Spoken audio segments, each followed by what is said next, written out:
안녕하세요. DJ 라니입니다. 오늘의 사연 시작해 보겠습니다. 안녕하세요. 저는 40대 중반의 손주연이라고 해요. 여러분에게 가족은 어떤 의미인가요? 물론 가족이란 것이 좋은 의미만 있는 것이 아니고 누구에게나 복잡한 의미를 갖는 걸 거라고 생각은 해요. 그렇지만 저의 가족사는 너무나도 복잡했고 또 여러 상처를 갖고 있답니다. 가족은 제게 전혀 안식처가 되지 못했고 이 나이가 될 때까지 가족의 사랑을 모르고 살았어요. 오늘 제가 여러분께 제가 살아온 이야기를 하려고 마음을 먹고 다시 저의 어린 시절을 돌이켜보며 내가 참 힘든 삶을 살았구나 그런 생각을 새삼 하게 되더라고요. 가족이란 우리가 속하게 되는 첫 번째 사회잖아요. 저는 그 속에서 제 뜻과는 상관없는 전쟁을 겪었던 것 같아요. 저의 복잡한 가정사는 제가 어렸을 때 이혼한 부모님 이야기부터 시작해야 할 거예요. 지금이야 더하지만 제가 어렸을 때도 부모가 이혼한 아이들이 아주 없는 건 아니었어요. 다만 지금보다 훨씬 더 쉬쉬하는 분위기였고 지금보다 훨씬 좋지 않은 이미지로 인식됐던 건 맞지만 그렇다고 부모의 이혼이 제 인생의 모든 것을 망쳐놓을 정도로 엄청난 재앙은 아니었다는 이야기를 하고 싶어요. 제 친구들 중에도 부모님이 이혼한 친구가 저 말고도 몇 명 더 있긴 했는데 저희 부모님의 이혼이 다른 친구들 부모님의 이혼과 아주 많이 달랐던 건 두 분이 이혼하시며 남동생은 아버지를 따라가고 저는 엄마와 살게 됐다는 거예요. 두 분이 너무 안 좋게 헤어지시면서 분리 양육을 결정한 이후로 교류도 거의 없었거든요. 그때가 제가 초등학교 5학년, 남동생은 초등학교 3학년 때였습니다. 그리고 제가 중학교에 들어가던 해 엄마는 바로 재혼을 하셨고 저는 새아버지와 함께 살았어요. 나이 차이가 많이 나는 동생도 태어났죠. 엄마는 늦은 나이에 동생을 낳으며 고생을 많이 하셨고 출산 후 시름시름 앓다가 그대로 회복하지 못하고 돌아가시고 말았어요. 제 삶은 늘 그런 식으로 예고 없이 방향을 틀며 어린 저를 혼란스럽게 했고 가족의 형태가 변하는 과정에서 제게 가족은 익숙함이 아닌 낯설고 조심스러운 것이었습니다. 새아버지도 아직 낯설기만 했던 저에게 엄마는 핏덩이와 다름없는 어린 동생만 남겨놓고 떠난 거예요. 갓난아기인 동생이 시도 때도 없이 깨서 울 때마다 저는 새아버지보다 먼저 동생을 달래고 살폈어요. 새아버지가 제게 그렇게 하도록 강요한 건 아니었지만 왠지 모를 책임감이 느껴졌던 것 같아요. 중학생쯤 됐으니 그런 걸 충분히 느낄 만한 나이였던 거죠. 그런 묘한 책임감에 어린 동생을 돌보길 자처하면서 엄마의 빈자리에 대한 상실감도 깊게 느꼈을 겁니다. 그래도 먹고 살 걱정은 안 하고 살았으니 더 고생한 사람들의 이야기에 비하면 이 정도만 해도 저는 행복하게 잘 살았다고 해야 할 거예요. 그렇지만 저의 혼란한 어린 시절은 아직 끝나지 않았던 거죠. 그로부터 3년쯤 흘렀을 때 엄마와 이혼한 후 한 번도 만난 적이 없었던 친부가 돌아가셨다는 소식을 들었어요. 엄마와 헤어져 사는 동안 친부가 물려받은 유산으로 부동산 투자에 성공해 재산이 꽤 많았던 모양이더라고요. 제게도 상속 권리가 있으니 연락이 왔던 거예요. 그때 동생도 오랜만에 다시 만나게 됐는데 새아버지는 뜻밖에도 제 동생까지 자기가 걷어주겠다고 했어요. 다 큰 사춘기 여학생을 남동생이랑 같은 방을 쓰게 해서 미안하구나. 아니에요. 동생이랑 같이 지낼 수 있게 해주셔서 얼마나 감사한데요. 저희한텐 더할 나위 없는 은인이세요. 그렇게 생각해주면 다행이지. 어린 동생을 보육원에 보낼 순 없잖니. 엄마가 계셨다면 절대 그렇게 두지 않으셨을 거 아니야. 내 생각도 같단다. 정말 감사합니다. 저희 남매 걷어주신 거 잊지 않을게요. 막내도 제가 더 잘 돌볼 테니 걱정 마세요. 무슨? 너도 이제 열심히 공부해야지. 금방 고등학생 되잖니. 시아버지 말처럼 새아버지가 그때 그렇게 나서주신 덕분에 다시 만나자마자 헤어질 뻔했던 저희 남매는 같이 지낼 수 있게 됐어요. 그렇긴 했지만 저 혼자 있을 때도 그 집이 편하지 않았는데 동생까지 그 집에 얹혀있게 되니 더 불편하고 눈치가 보이긴 하더라고요. 그러니 동생에게도 새아버지 눈에 거슬리지 않게 하려고 잔소리를 얼마나 했는지 몰라요. 원서가, 냉장고에서 아무거나 함부로 꺼내 먹고 그러지 마. 먹고 싶은 게 있으면 누나한테 말하는 거야. 알지? 새아버지가 눈치를 주는 것도 아닌데 누난 왜 그래? 내가 뭘 대단한 걸 꺼내 먹는 것도 아니고 그래봐야 음료수 같은 건데 뭘. 그래 알아. 그래도 네 맘대로 냉장고 자꾸 열지 말고 누나한테 말해. 그리고 샤워할 때도 너무 오래 있지 말고. 새아버지가 집에 계실 땐 시끄러운 소리 같은 것도 안 내려고 조심해야 해. 새아버지가 아니라 저 꼬맹이 때문이라도 조심할 거야. 내가 무슨 소리만 하면 쪼르르 달려와선 아는 척 하잖아. 귀찮아 죽겠어. 네가 좋아서 그러는 거야. 남자애라고 형이 좋은가 보네. 엄마가 그 고생을 하면서 낳아주신 우리 동생이잖아. 잘해줘. 그럴 수 있지? 저는 그렇게 동생 단속을 하는 한편 저도 매사 더 조심하려고 노력했고 막내 동생 돌보는 것도 더 열심히 했죠. 새아버지가 저의 노력을 알아주길 바랐고 그런 저를 봐서라도 저희 남매를 계속 맡아주시길 바랐기 때문입니다. 그런데 새아버지는 저희 남매가 물려받은 친아버지의 재산에만 관심이 있는 사람이었어요. 갈 곳 없는 저희 남매를 걷어준 새아버지는 저희 남매의 법적 후견인이 되었고 아직 미성년자인 저희들 대신 저희들이 유산으로 받은 재산을 관리해 주셨죠. 저는 고마운 새아버지를 철석같이 믿었고 단 한 번도 의심한 적이 없었어요. 그런데 어느 날 새아버지 부모님께 일이 생겼다며 막내 동생을 데리고 며칠 다녀와야 한다고 하더니 그 길로 다시는 그 사람의 얼굴을 볼 수 없었습니다. 그 사람은 친부가 남긴 유산 전부를 이미 자신의 이름으로 바꿔놨고 은행 잔고마저 탈탈 털어 다 가져갔더군요. 살던 집도 팔아버리고 도망을 간 것이라 저희는 곧 그 집에서도 나와야 했어요. 경찰에 신고도 하고 그 사람을 찾아달라고 울면서 호소했지만 작정하고 숨어버린 사람을 찾는 게 쉽진 않았어요. 그 사람이 남긴 연락처는 이미 바뀐 지 오래였고 그 사람의 이름으로 찾을 수 있는 주소지에서는 그 사람의 흔적도 찾을 수 없었습니다. 철저하게 준비해놓고 재산을 다 빼돌린 다음 사라져버린 거예요. 어디 멀리 외국으로 갔을지 모른다며 더 이상은 방법이 없다고 하더군요. 결국 저희 남매는 보육원으로 보내졌고 동생은 그곳의 생활에 쉽게 적응하지 못하고 마음의 병이 깊어져 갔어요.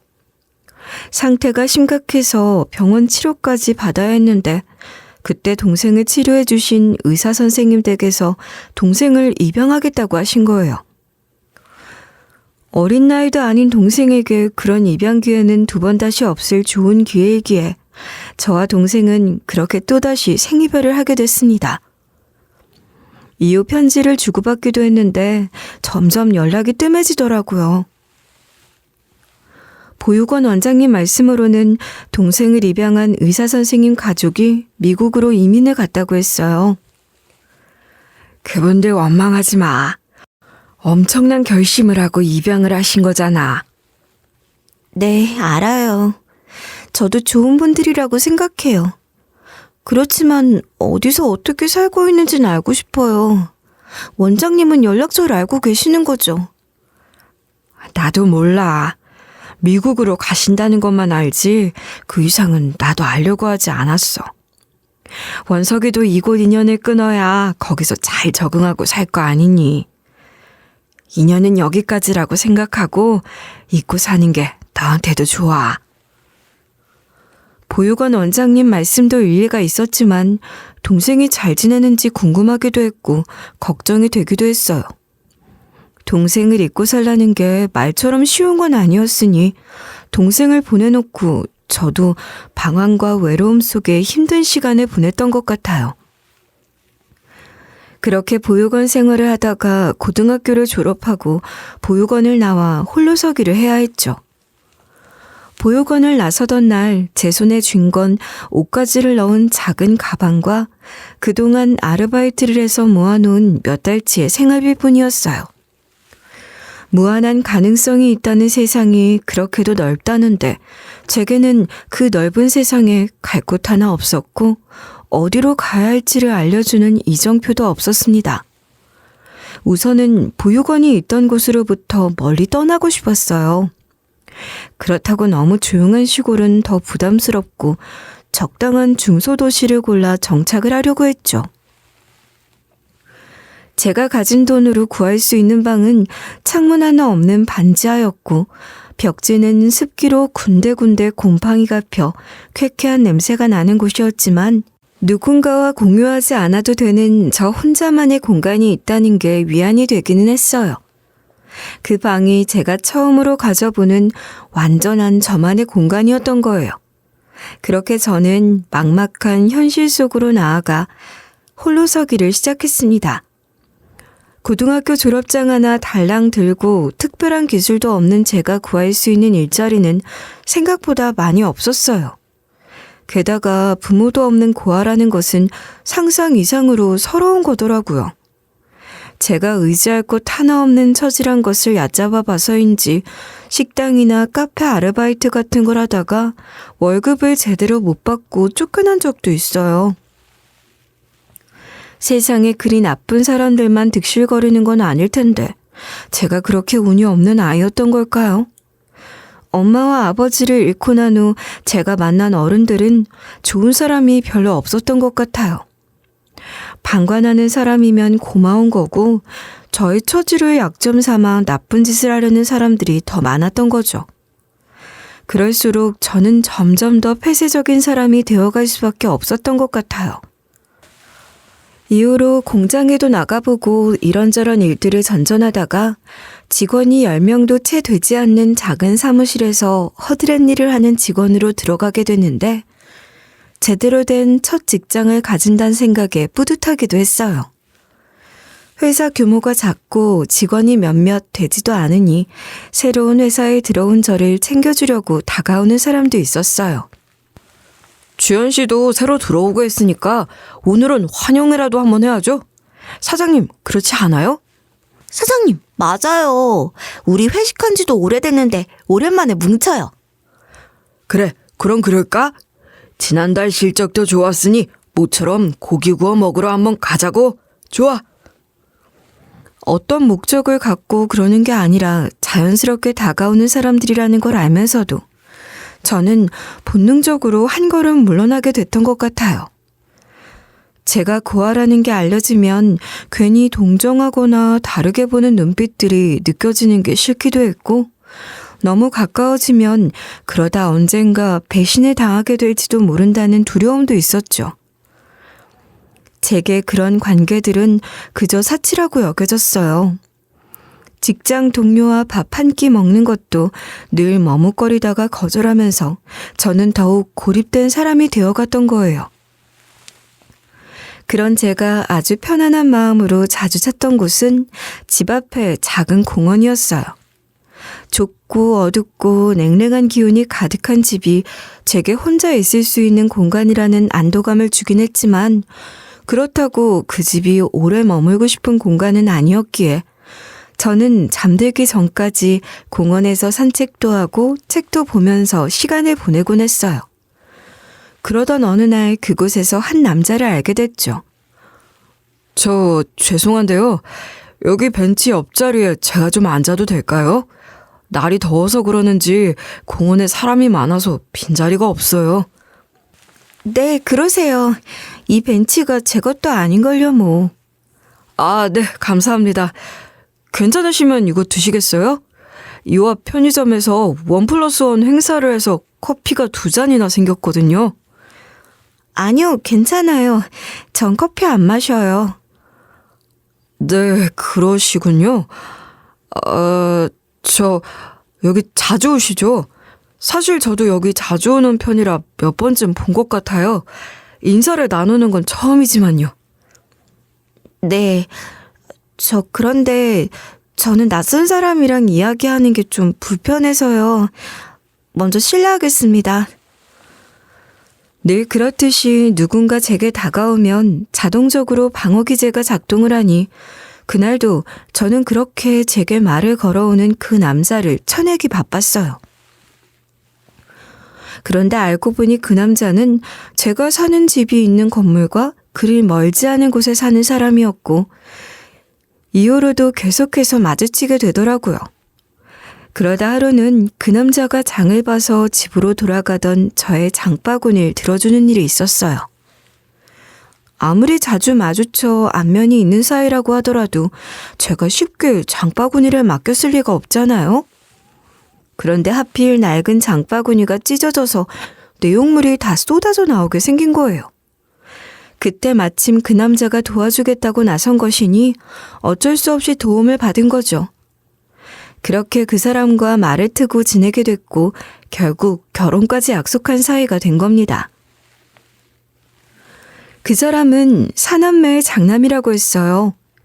제가 정착한 그 중소도시에서 멀지 않은 시골 출신으로 어릴 적부터 부모님의 기대를 한 몸에 받으며 동생들을 잘 이끌어야 한다는 부담을 지고 사는 사람이더라고요.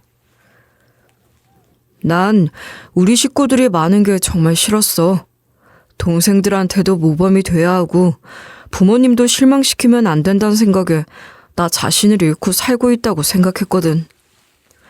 그럴 수 있죠. 충분히 그럴 수 있어요. 그 중압감은 그 상황이 되어보지 않고는 누구도 함부로 말할 수 없을 거예요. 그런데 자기가 살아온 이야기를 들으면서 참 많이 부끄러웠지. 당신처럼 힘들게 혼자서 꿋꿋하게 살아가는 사람도 있는데 나는 참 배부른 투정을 했다는 걸 깨달은 거야. 에이, 세상에 나처럼 살아온 사람이 몇이나 되겠어요. 그런 것 때문에 부끄러워할 것까지는 없죠. 지금까지 충분히 잘 살아왔잖아요. 그럴까? 그래, 이렇게 또 용기를 얻네. 고마워. 항상 고마워하는 거 알지? 나야말로 고마워요. 난 세상 어느 누구에게도 마음을 열지 않았던 사람이었어요. 아마 앞으로도 평생 그렇게 살았을지 몰라요. 나를 세상에서 꺼내주고 이런 행복을 알게 해준 게 얼마나 고마운데요. 그래서 말인데 줄줄이 딸린 시동생 시누이가 셋이나 있고 그리 넉넉하지 않은 형편에 고지식한 시골 시부모가 있는 나 같은 사람이라도 괜찮다면 우리 결혼할까? 우리가 함께라면 더 나은 삶을 살 수 있을 것 같아. 갑작스러운 청혼이었지만 그 말을 듣는 순간 제가 너무나도 간절히 그 말을 기다리고 있었다는 걸 알았어요. 물론 그 사람도 언젠가 저를 떠나버리게 되는 건 아닐까 하는 두려움이 없지 않았지만 결혼하자는 말을 듣는 순간 그런 두려움은 다 사라지고 그저 벅찬 행복감만이 제 마음에 퍼지더라고요. 핑크빛 미래가 그려지는 것만 같았습니다. 저의 공허한 빈 가슴을 뜨겁게 채워준 그 사람이 제 인생의 유일한 희망이라고 굳게 믿었죠. 저의 외로움을 그 사람보다 깊이 이해하고 보듬어줄 사람은 없다고 생각했어요. 저는 그렇게 황홀한 마음으로 그 사람과 결혼했습니다. 어린 시절 제게도 가족들이 있었죠. 엄마와 이혼한 아버지와 헤어진 남동생, 그리고 엄마와 재혼한 새아버지와 이부동생까지 말이에요. 그러나 모두들 저를 떠났고 제게는 상처만 남겨졌었잖아요. 사람을 경계하고 두려워하면서도 사실 누구보다 사람이 그리웠던 저였어요. 그런 제게 가족이 생긴 거예요. 그것도 시부모님 2분과 3명의 형제들까지요. 전 그게 너무 좋아서 새로 생긴 제 가족들에게 최선을 다하려고 했습니다. 시골 토박이이신 시부모님은 다소 고지식하셨고 또 고아로 자란 저를 그리 마음에 들어하지 않으셨지만 그러실수록 제가 더 잘해야 한다고 생각했어요. 남편은 원래 시댁에 그리 자주 내려가는 사람이 아니었는데 결혼 후에는 제가 고집을 부려서 자주 찾아뵙곤 했었죠. 아니 뭘 또 내려와. 다녀간 지 얼마나 됐다고. 이 사람이 엄마 아버지만 시골에 계시니까 우리라도 자주 찾아뵙자고 성화해요. 엄마 며느리 잘 보셨다고요. 아유, 아이 뭐 그런 걸로 며느리 잘 봤다 소리까지 하니. 오고 가는 것도 다 돈인데 씀씀이가 너무 해픈 거 아니냐? 아이고, 우리 엄마도 참. 자주 내려온다고 뭐라고 하는 시어머니는 세상 천지에 엄마밖에 없을 거예요. 아껴가며 살림도 똑소리 나게 잘하니까 걱정 마세요. 시모는 제가 잘하려고 노력하는 것들까지도 제대로 인정을 안 해주셨지만 그래도 남편이 중재를 잘해주는 편이었고 저도 그 정도의 구박은 각오하고 있었기에 어렵지 않게 참을 수 있었어요. 그렇긴 해도 때때로 외로울 때도 많더라고요.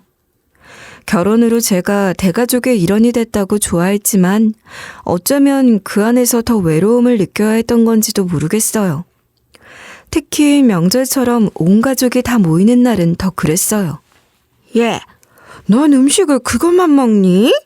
차린 사람 성의가 있지 그게 뭐냐? 죄송해요 어머니. 제가 원래 음식을 한 번에 많이 못 먹어서 조금씩 자주 먹는 편이에요. 고아로 자라 어릴 때 먹을 것 제대로 챙겨주는 사람도 없이 자라서 그런 건지 사람이 음식을 복스럽게 잘 먹어야 하는 건데 너 먹는 거 보면 오던 복도 달아나겠어. 엄마도 참. 고아로 자란 게 세훈이 잘못도 아니고 뭐 어쩌겠어. 그런 말 해봐야 엄마 입만 아프지. 언니, 밥 그만 먹을 거면 나가서 후식이나 좀 챙겨봐요. 네, 그럴게요. 아가씨, 어머님, 과일부터 종류대로 깎고 한과도 좀 내어올까요? 아니다. 과일은 그냥 두고 식혜랑 수정과부터 좀 내와. 아니, 형수는 우리 집안 명절이 처음도 아니면서 아직도 그걸 몰라요?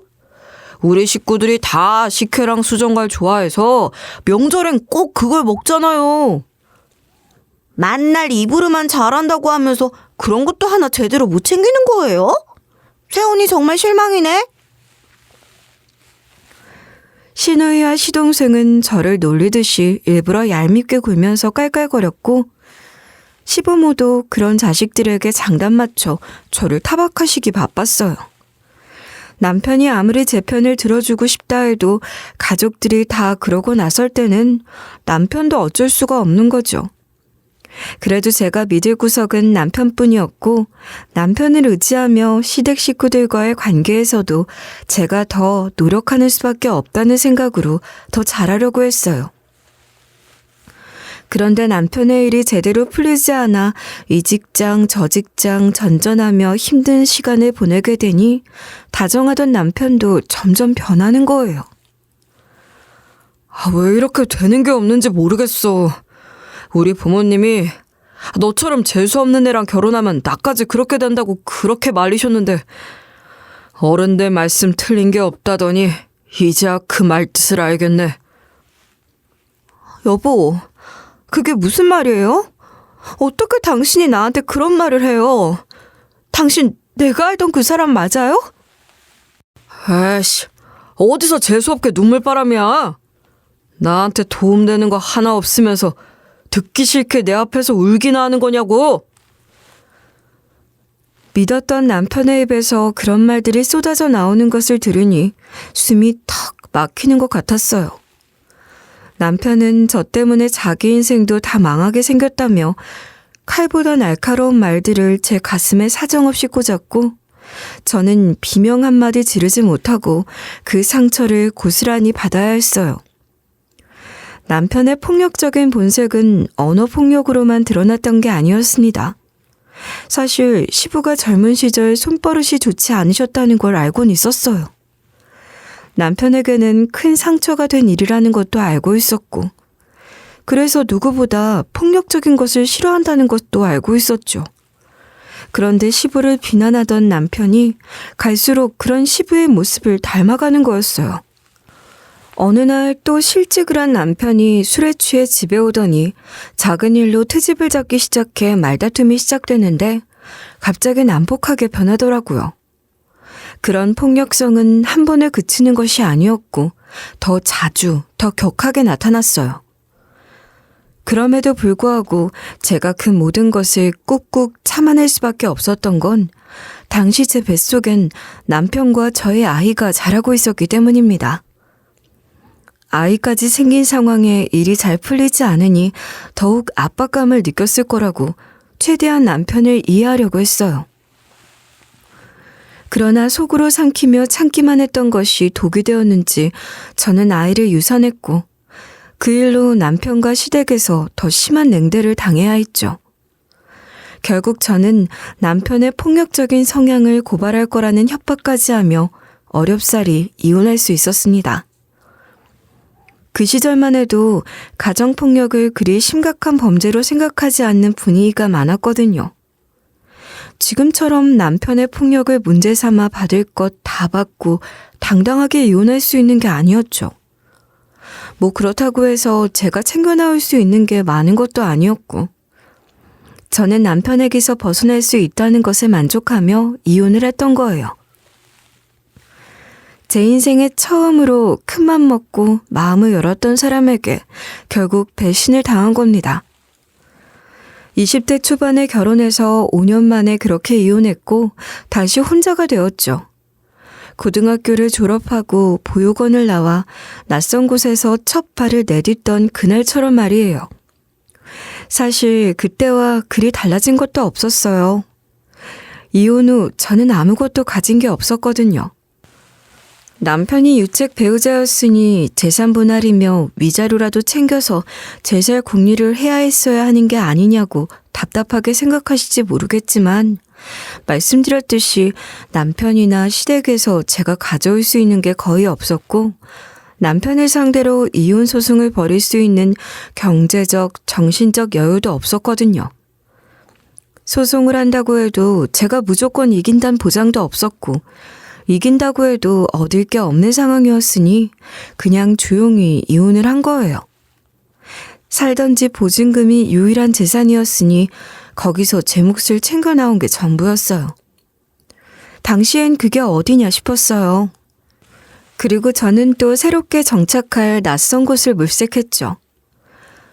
보육원이 있던 곳을 떠나 정착한 곳에서 남편을 만났는데 이제 그 남편과 멀어지기 위한 또 다른 곳으로 떠난 거예요. 낯선 곳은 오히려 제게는 더 편하게 느껴지는 곳이기도 했어요. 그렇게 지금 살고 있는 곳에 정착해 제 노동력을 일하고 소박하게 살고 있었답니다. 여전히 새로운 사람을 만나는 것은 두려움을 느꼈어요. 자주 가는 단골 가게에서도 늘 같은 인사 외에 다른 말을 하는 법이 없었죠. 저는 혼자인 것과 과거를 말하지 않는 삶에 익숙해져 있었던 것 같아요. 누군가를 만나 관계를 맺고 과거에 대해 말하는 일 같은 건 절대 만들지 않았어요. 저는 숨기고 싶은 과거가 복잡한 가정사로 인해 고아가 되고 보육원에서 자랐다는 것뿐이었는데 이제는 이혼을 했다는 것, 또 몇 달 동안 뱃속에서 키우던 아이를 잃었다는 것까지 추가된 저의 과거사. 저는 제 과거가 스스로 버거웠던 것 같아요. 제게도 무겁기만 한 그런 이야기들을 누군가와 공유하고 싶지 않았어요. 사는 재미도 희망도 없었지만 그 어떤 기대도 하지 않았기에 좌절도 없는 그런 일상을 살고 있었다고 할 수 있어요. 그렇게 20년을 살았어요. 이젠 혼자인 것에 익숙해질 대로 익숙해진 저였지만 그럼에도 불구하고 명절이 되면 조금 외롭긴 하더라고요. 그런 외로움을 달래고자 몇 년 전부터 명절이나 제 생일 아니면 엄마 생일, 그렇게 엄마 생각이 날 때 엄마 납골 땅을 찾았어요. 이혼하고 나서부터는 엄마 납골 땅을 찾는 것도 하지 않았거든요. 엄마를 찾아가면 혼자인 제 처지가 더욱 비참하게 여겨질 것 같았어요. 제 감정의 동요를 겪고 싶지 않았다고 하는 게 가장 적절한 설명일 것 같아요. 그러다가 몇 년 전에 엄마 납골 땅을 다시 찾고 많이 울었어요. 그리고 나니 뭔가 후련해지는 기분도 들고 그러더라고요. 그 감정이 나쁘지 않다고 느껴졌어요. 그래서 이후로 매년 한 해에 한두 번은 엄마 납골 땅을 찾았죠. 그러다 올해는 제 생일을 맞아 문득 아버지 산소도 한번 찾아봐야겠다는 생각이 드는 거예요. 엄마 납골 땅은 대중교통이 잘 되어 있는 곳이라 고속버스 타고서도 찾아가기가 어렵지 않은데 아버지 산소는 친가 문중의 선상에 모셔서 찾아가는 길이 만만치가 않아요. 그리고 아무래도 두 분이 이혼하시고 제가 엄마랑 살았다 보니 저도 모르게 아버지에 대한 반감 같은 것도 있었던 것 같고요. 그런저런 이유로 늘 미루고만 있다가 더 늦기 전에 아버지 산소도 한번 찾아봐야겠다고 생각했던 겁니다. 아침 일찍 출발해서 고속버스, 시외버스, 시내버스를 몇 번이나 갈아타고 겨우 선산 근처 마을에 도착했는데 일어나서 그때까지 아무것도 먹질 않았으니 배에서 꼬르륵 소리가 날 정도로 허기가 지는 것 같았어요. 목적지에 다 왔다는 생각이 드니 갑자기 더 배가 고파진 것 같기도 했어요. 또 산길을 올라야 하니 그때쯤엔 뭐라도 든든하게 먹어두는 게 좋겠다는 생각도 들었죠. 그리고 눈에 보이는 식당에 들어갔는데 들어가고 보니 제가 좋아하는 선짓국을 파는 가게더라고요. 선짓국을 전문으로 하는 가게는 아니었지만 인기 메뉴라고 써붙여 놓은 데다 등산로가 근처에 있어서 그런지 꽤 장사가 잘 되는 집 같더라고요. 그래서 망설임 없이 선짓국 한 그릇을 주문했는데 제 앞에 나온 선짓국을 보는 순간 제 마음이 몹시 흔들리는 걸 느꼈습니다. 구수하면서도 알싸한 그 냄새가 무척이나 익숙하다 싶었는데 위에 올라간 대추 장식이 제 마음을 뒤흔드는 거예요. 아니, 선짓국에 대추를 올리셨네요? 저희 집에 처음 오셨나 보네요. 처음 오신 분들이 다 그렇게 한마디씩 하곤 하세요. 좀 이상하다 싶으실지 모르지만 한번 드셔보세요. 대추의 달큼한 맛이 국물을 더 깊이 있게 해준답니다. 아, 그리고 혹시 국물이 좀 텁텁하다 싶으시면 식초를 조금 넣어서 드셔보세요. 훨씬 깔끔하게 맛있어지거든요. 그럼 맛있게 드세요. 가게 사장의 설명을 듣고 저는 더 혼란스러웠어요. 그리고 홀린 듯이 숟가락을 들어 선짓국을 휘휘 젓다가 한 숟가락 가득 퍼서 들다가 눈물을 왈칵 쏟고 말았습니다. 그리고는 다급하게 다시 가게 사장을 찾았죠. 사장님, 이 선짓국 이 가게에서 만드시는 건가요? 사장님이 만드셨어요? 네, 저희 가게에서 만드는 건 맞는데 제가 아니라 주방장님이 따로 계세요. 사장님, 그 주방장님 좀 불러주세요. 당장이요. 아니, 왜 그러세요? 그게 무슨 문제라도 있나요? 저한테 말씀하시면... 아니요, 주방장님을 직접 배워야 해요. 부탁입니다. 지금 당장 좀 만나게 해주세요. 가게 사장은 놀란 듯 당황하는 기색이 역력했으나 눈물까지 머금은 채 다급하게 소리치듯 말하는 저를 보고 무슨 사연이 있는 사람이라 불쌍히 여겼는지 주방장을 불러다 주더라고요. 앞치마를 두르고 나오는 남자의 얼굴을 보는 순간 저는 그 자리에서 주저앉고 말았습니다. 그렇게 오랜 세월이 흘렀지만 단 한 번도 잊은 적 없는 얼굴. 그 사람은 보육원에서 헤어진 제 동생이 틀림없었거든요. 동생도 저를 바로 알아봤고 저희 남매는 그렇게 부둥켜 안고 한참 동안이나 오열하지 않을 수 없었어요.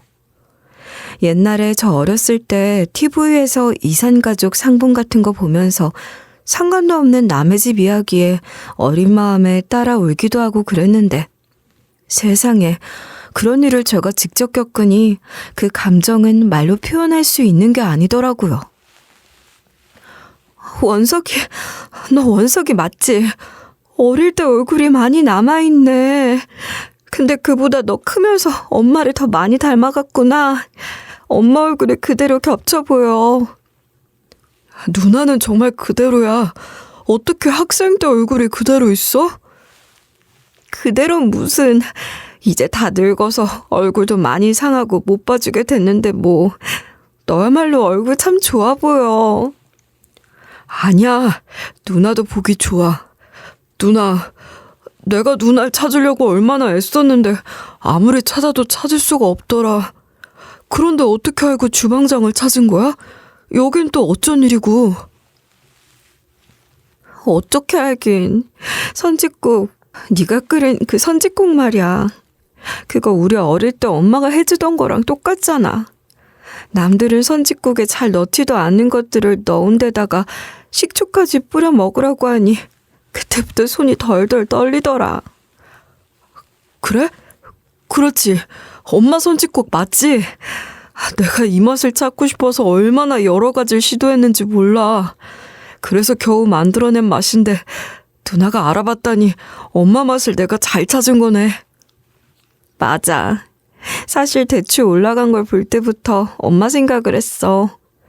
선짓국에 대추를 넣는 것부터 특이하지만 엄마는 꼭 대추를 꽃 모양으로 만들어서 국 위에 올려주곤 했잖아. 넌 그거 싫다고 만날 골라내고 말이야. 그랬지. 그때는 엄마가 끓여주는 선짓국이 그렇게 맛있는 줄도 모르고 그냥 먹었는데 엄마랑 떨어져서 살기 시작하면서부터 그렇게 선짓국이 먹고 싶더라고. 그때부터 내 소울푸드는 선짓국이었어. 돌아가신 엄마의 선짓국은 아닌 게 아니라 일반적인 선짓국이랑은 많이 달랐어요. 대추 외에도 선짓국에는 잘 넣지 않는 고사리랑 고추잎 말린 것들도 잔뜩 넣으셨거든요. 고사리는 넣는 곳을 가끔 보긴 했는데 고추잎을 넣는 곳은 진짜 한 번도 못 봤어요. 동생도 고사리는 쉽게 기억해냈지만 고추잎을 찾아내는 게 제일 어려웠다고 하더라고요. 그리고 엄마의 선짓국에는 들깨가루가 들어갔어요. 엄마가 들깨가루를 워낙 좋아하셨어서 그건 전적으로 엄마 입맛이 반영된 거였는데 국물이 훨씬 부드럽고 깊은 맛이 나는 데다 몸에도 좋은 들깨가루라며 선짓국을 끓여주실 때마다 말씀하시곤 하셨죠. 그리고 들깨가루 때문에 자칫 텁텁해질 수 있는 국물에 식초를 넣어서 깔끔한 맛을 더하고 싱거울 때는 새우젓으로 간을 더하셨어요. 부모님이 이혼하신 게 동생이 초등학교 3학년 때였으니 어린 나이이긴 해도 그 맛을 기억하고 있었던 모양이에요. 그게 대견하기도 하고 신기하기도 하고 감사하기도 했죠. 새우젓까진 동생이 알아내지 못했었는데 제가 알려주니 당장 새우젓을 가져와 간을 맞춰보고 맛을 보더니 이제야 마지막 퍼즐이 맞춰진 것 같다며 또 눈물을 글썽이더라고요. 그렇게 저희 남매는 엄마의 선짓국 맛으로 서로를 다시 찾을 수 있었던 거예요. 동생은 당장 가게 문을 닫고 저와 마주 앉아 그간 있었던 일들을 이야기했어요. 미국으로 이민을 가서 처음엔 그럭저럭 잘 지냈다고 해요. 말도 안 통하는 완전히 낯선 곳에 가니까 오히려 마음이 더 편한 것 같기도 하더라고. 그래서 내 상태도 훨씬 더 좋아졌었어. 뭔지 알지. 나도 낯선 곳이 훨씬 편하게 느껴져. 그리고 보육원에서 나와서도 낯선 곳에 정착했고 지금은 또 낯선 곳으로 옮겨서 살고 있고 말이야. 널 입양하신 분들이 좋은 분들이셨던 모양이네. 다행이다 정말. 좋은 분들이셨어. 그런데 운이 없으셨지. 미국에 간 지 얼마 되지도 않았을 때 거기서 큰 사기를 당하고 가진 걸 다 잃으셨거든. 뭐? 아, 세상에. 의사 공부까지 하신 분들도 사기를 다 당하는 거야? 그래서 그럼 미국에선 어떻게 지낸 거야? 잘 지냈던 게 아니야? 말도 마. 가뜩이나 인종차별 때문에 괴로웠는데 빈털터리가 되니까 진짜 사는 게 아니었어. 동생은 이후로 온갖 고생을 다하며 미국 생활을 버텼다고 해요. 한국에서 의사로 떵떵거리며 살았지만 동생의 양부는 의사라는 직업을 힘들어하셨고 그래서 미국에서 새롭게 시작할 작정으로 전 재산을 정리해서 이민을 간 거였다는데 모든 걸 잃고 나서 한국으로 돌아와 재기할 희망도 갖지 못한 채 절망 속에 살다가 일찍 돌아가셨고 양어머니는 그곳 한인사회에서 만난 분과 재혼을 하면서 동생에게 한국으로 가고 싶으면 가라고 하셨대요. 동생은 미국 생활이 힘들어서 한국으로 도망가고 싶다는 생각을 수도 없이 했다니 그 말을 듣자마자 바로 한국으로 돌아왔던 거라고 하더라고요. 한국으로 돌아오자마자 보육원을 찾아갔다는데 동생이 기억하고 있는 보육원 정보가 잘못됐던 거예요. 입양될 당시 동생이 정신적으로 건강하지 못한 상황이었고 또 미국에서의 생활도 너무 고달팠다고 하니 그 세월을 겪는 동안 기억이 흐려지고 왜곡됐던 모양이었어요. 보육원 정보만 믿고 있던 동생은 좌절했다고 해요. 동생이 저에 대해 알고 있는 정보는 고작 이름 하나가 전부였는데 이름만 갖고 사람을 찾는 건 어려운 일이죠. 하다못해 생년월일 같은 것도 정확하게 알고 있지 못했다고 하니 더욱 그랬을 거예요. 한국에 돌아와서 온갖 소셜미디어나 검색 엔진을 통해 틈만 나면 제 이름을 검색해서 무슨 단서라도 찾으려고 했다는데 그렇게 해서 저를 어떻게 찾을 수 있었겠어요. 저는 누구에게도 저를 드러내고 싶어 하지 않았던 사람이잖아요. 나도 널 찾으려고 했었어. 보육원에서 나와서 처음엔 나도 먹고 살 궁리하느라 정신이 없었지만 그래도 안정적으로 밥 먹고 살 수 있게 됐을 때 널 찾으려고 했었지. 그런 생각도 했어. 누나는 그 보육원에서 계속 살았을 텐데 누나가 맘만 먹는다면 날 찾을 수 있을 거라고 말이야. 그런데 연락이 없더라고. 보육원 원장님께 미국 주소나 너희 양부모님 연락처라도 좀 알려달라고 사정을 했는데 아마 너희 양부모님께서 이민을 가시면서 무슨 당부를 해두신 건지 원장님이 절대 말씀을 안 해주시더라고. 실제로 아는 게 없으신 것 같기도 했어. 그럴지도 몰라. 내가 누나한테 편지 쓰고 그러는 걸 걱정하시는 듯이 말씀하신 적이 있거든. 그러실 수 있어. 양부모가 원가족과 연락을 차단하길 원하는 경우가 많으니까 말이야. 그래서인지 나도 너를 찾기가 어렵더라고.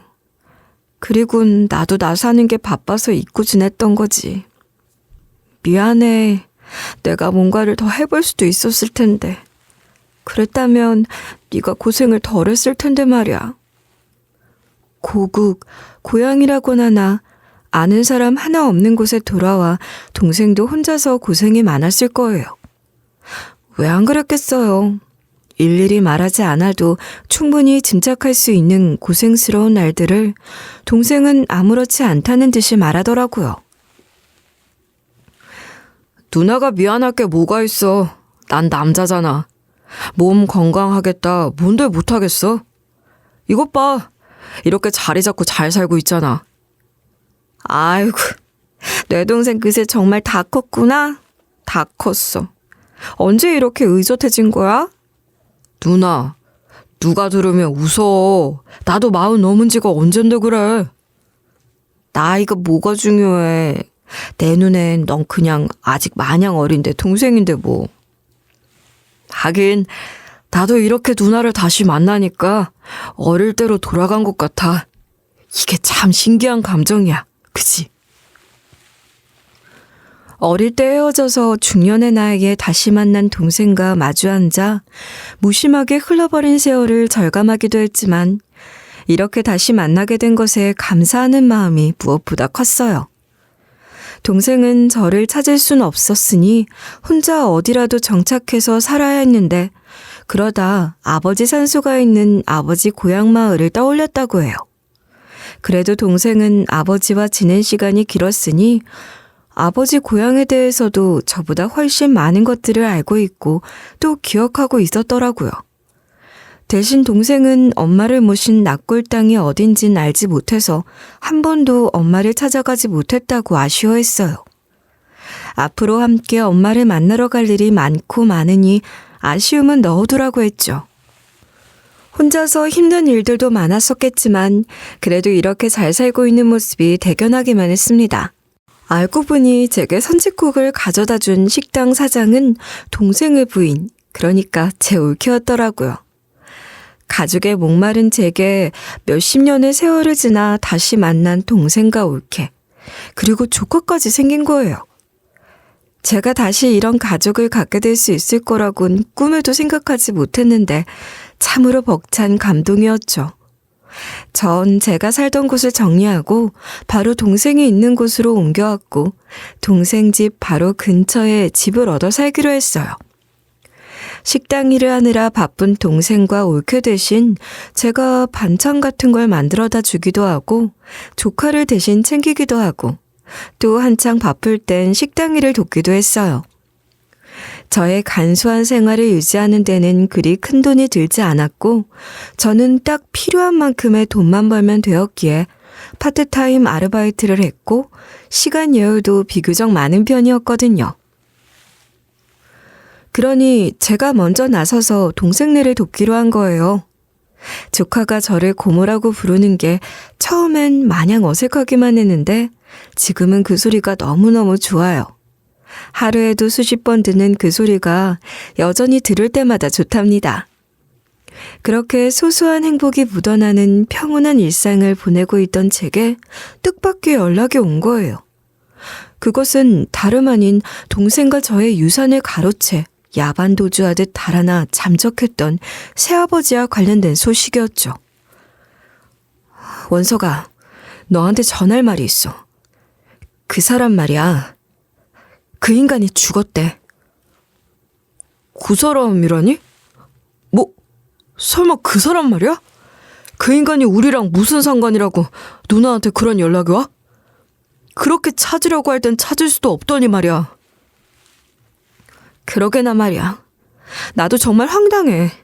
그렇게 도망간 후 한 번도 만난 적이 없는데 그래도 아직 호적상 내 아버지로 남아있긴 했으니 법적으로 나도 그 사람 자식이라나?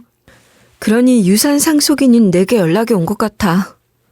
누나, 나 정말 그 인간에 대해서라면 다 잊고 잘 살고 있다고 생각했거든? 근데 나 왜 이렇게 화가 나지? 화가 나서 견딜 수가 없어. 나도 그래. 나도 처음엔 그 사람이 죽었거나 말거나 담담하게 받아들였어. 그런데 그게 아니더라. 그 사람이 뺏어간 건 우리 유산만이 아니었어. 우리 어린 시절, 우리가 함께 살 수 있었던 그 소중한 시간을 빼앗아간 거잖아. 그걸 생각하면 나도 분노가 차올라. 누나 말이 맞는 것 같아. 나도 그래서 이렇게 화가 나는 모양이야. 나 정말 괜찮았거든? 내가 고생하고 힘들었던 시간들, 또 누나가 고생했던 이야기들 들었을 때도 가슴 아팠지만 그래도 이제 우리가 이렇게 다시 만났으니까 다 괜찮다고 생각했어. 근데 그 사람 얘기 들으니까 그런 상처들이 다 살아나는 것 같아. 며칠 뒤 변호사에게 연락이 와 그 사람이 남긴 유산에 대해 듣게 됐을 때는 더 황당했죠. 우리에게서 빼앗아간 그 많은 재산은 다 어쩌고 남긴 것은 빚이라는 거예요. 기가 막혔습니다. 어쩜 그렇게 끝까지 마지막까지 추악할 수 있나 싶더라고요. 동생과 저는 당연히 상속 포기를 결심했지만 그러는 과정에서 씁쓸함이 가시지 않았어요. 모든 걸 잊었다고 생각했지만 그 사람 이름을 듣는 순간 잊고 싶었던 지난 상처들이 되살아났고 듣고 싶지 않았던 그 이름과 다시 엮여서 이런 불쾌한 기분을 느껴야 한다니 말이에요. 그래도 저 혼자가 아니어서 얼마나 다행인지 몰라요. 동생과 저는 여태 그 사람 없이 그 사람을 잊고 잘 살아왔으니 이 일로 다시 동요할 필요가 없다고 서로를 위로했습니다. 가족이란 그런 거더라고요. 별 말을 안 해도 그저 몇 마디 툭툭 던지듯이 나누는 것만으로도 묵직한 위로가 되는 거예요. 다시 한번 동생과 다시 만난 지금에 감사하는 마음을 되새겼죠. 그리고 그 인간이 저희 남매에게 남긴 것은 빚만이 아니었어요. 갓난 아기일 때부터 제가 기저귀 갈아주며 보살피고 키웠던 이부 동생을 다시 만나게 된 겁니다. 막내 동생은 저를 제대로 기억하지도 못하더라고요. 그도 그럴 것이 서너 살 꼬맹이일 때 헤어졌으니 뭘 제대로 기억하고 있겠어요. 호적엔 올라가 있으니 새아버지를 통해 대충 이야기만 들었던 것 같아요. 누나, 형, 제가 그렇게 불러도 되는 건지 모르겠어요. 아버지가 저지른 일이 어떤 건지도 모르고 있었는데 누나나 형한테 저는 원수 같은 존재잖아요. 전 그런 사람의 아들이니까요. 무슨 소리야. 그런 말 마. 어렸던 네가 무슨 죄가 있다고 그래. 넌 우리랑 같은 엄마한테서 태어난 내 동생이야. 내가 너 기저귀까지 갈아주고 업어 키웠는데 이제 와서 누나가 아니라고 할 거니? 그러게나 말이야. 이 자식 이거 진짜 이제 다 컸네. 너 나 기억 안 나? 네가 나 좋다고 얼마나 쫓아다녔는데 내가 화장실도 마음대로 못 갈 정도로 귀찮게 했던 거 알아? 제가 그랬어요? 누나도 형도 잘 기억은 안 나지만 어렴풋한 기억에 조각들이 있긴 해요. 사실 누나랑 형을 다시 만나기 전까진 그게 진짜 제 기억인지도 확실하지 않았지만요. 그 기억 속에 멋진 형님이 바로 나야. 알겠냐? 그러니까 앞으로도 형님으로 잘 모시란 말이야. 고마워요, 형님, 누나. 절 이렇게 따뜻하게 대해주실 줄 몰랐어요. 위로가 되실지 모르지만 저희 아버진 그렇게 가로챈 돈으로도 만족하지 못하고 방탕한 생활만 하다가 그 돈 다 날리고 평생 빚에 허덕이며 힘들게 살았어요. 그래, 그런 얘기 더 할 것 없어. 네가 말하지 않아도 다 알아. 힘든 얘기 그만하고 우리 이제 좋은 이야기만 하면서 살자. 막내 동생의 말처럼 그 사람이 빼앗아간 그 돈으로 평생 편하게 누리는 삶을 살았던 게 아니라고 한들 저희 남매에게 위로가 될 건 없었죠. 그렇지만 그런 것들과 별개로 막내 동생도 제 동생, 제 가족이란 것만은 분명했습니다. 따지고 보면 저와 아버지가 다른 그 막내 동생도 불쌍하고 딱한 인생을 살고 있는 거잖아요. 가만히 보니 막내 동생도 엄마를 많이 닮았더라고요. 남동생이 둘 다 엄마를 참 많이 닮았어요. 그렇게 셋이 앉아있으니 저희가 가족이라는 게 제대로 실감이 났죠. 이래서 피는 못 속인다고 하고 피는 물보다 진하다고 하고 피가 당긴다고 하나 봐요. 가족 하나 없는 고아로 살면서 저는 그런 말들, 혈연을 강조하며 노골적으로 피라는 표현을 남용하는 것에 거부감이 있었는데 막상 제가 그런 상황에 놓이니 저도 모르게 핏줄 타령을 하게 되는 거 있죠? 그런 이야기도 하면서 동생들이랑 많이 웃었네요. 나쁜 사람이었던 새아버지는 제가 응징하지 않아도 스스로 화를 자초해 평생 벌을 받으며 산 것이나 다름없다고 하니 그런 인간을 제 손으로 직접 응징하지 못했다고 억울할 것도 없고 그 인간 때문에 힘들게 살았던 제 삶을 한탄하며 원망할 필요도 없다고 생각해요. 그런 부정적인 것들에 제 감정을 소모하고 싶지 않거든요. 지금 제게는 이렇게 많은 가족이 생겼으니까 앞으로의 삶을 행복하게 살아가고 싶을 뿐입니다. 몇십 년을 돌고 돌아 엄마의 추억이 담긴 선짓국 한 그릇으로 다시 찾게 된 동생, 그리고 새아버지의 죽음으로 마주하게 된 이부 동생, 그리고 저. 이렇게 저희 세 남매는 같은 엄마를 공유하고 있지만 조금은 복잡한 관계인 거죠. 전통적인 혈연의 정의를 조금 벗어난 관계라고 할까요? 그러나 그런 관계 안에서 각자의 아픔과 상실을 조금씩 채워주고 있는 것 같아요. 서로의 빈틈을 메워주며 가족의 새로운 형태가 만들어지는 것 같다고 느낀답니다. 저희는 자주 만나 식사를 하고 일상을 나누는 진짜 가족이 되어가고 있어요. 그 안에서 아직까진 가끔 어색함을 느낄 때도 있지만 그런 어색함마저 저는 나쁘지 않다고 생각해요. 새아버지가 남긴 상처와 분노는 영원히 지울 수 없는 거겠지만 그것을 뛰어넘어 새로운 의미를 찾아가는 과정이 저를 더 단단하게 받쳐주는 것 같아요. 가족이란 무엇인지 다시 되묻게 되고 차분하게 그 의미를 곱씹어보기도 하면서 말이에요. 여러분, 제 이야기를 어떻게 들으셨는지 궁금해요. 제가 동생들을 만나지 못했다면 전 지금도 골방에 틀어박혀 세상과 단절된 의미 없는 삶을 살고 있었겠죠. 이렇게 글로라도 여러분 아닌 세상 누구와도 소통하려고 하지 않았을 것이고 그렇게 살다가 제가 이 세상에 살았다는 아무런 의미도 흔적도 없이 사라졌을지도 몰라요. 그런데 이렇게 가족을 다시 만나 세상으로 나와보니 이 세상이 얼마나 살만한 곳인지 새삼 느끼고 있는 것 같아요. 지금 어렵고 힘든 절망 속에 제 이야기를 듣고 계실 분들도 있을 것 같은데 그분들에게 꼭 전하고 싶어요. 세상은 충분히 가치가 있는 곳이니 얼른 이겨내시고 다시 이 세상 속에서 함께 살아가자고 말이에요.